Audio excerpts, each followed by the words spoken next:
నిలబడితే అద్దంలో కనిపించేది నువ్వే, అద్దం బయట ఉన్నది నువ్వే. ఇప్పుడు వాడికి నీకు తేడా ఉన్నదా? అద్దంలో ఉన్న ప్రతిబింబములో ఆయన ఉన్నాడు, అద్దం వెలుపల నేనున్నాను. అద్దం వెలుపల ఆయన ఉన్నాడు, అద్దం లోపల నేనున్నాను. కాబట్టి నాకు ఆయనకు నీడలమయ్యా మేము అని బ్రహ్మదేవునకు ఏకమేవా ద్వితీయం బ్రహ్మ, మేము ఇద్దరము ఒకటే అనేటువంటి విధానాన్ని ఆ యొక్క బ్రహ్మదేవుడికి అమ్మవారు తెలియజేస్తూ ఉన్నదట.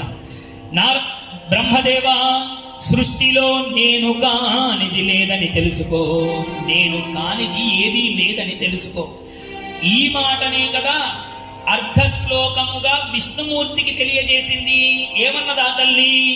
సర్వం కల్విదమేవాహం నాణ్యదస్తి సనాతనం.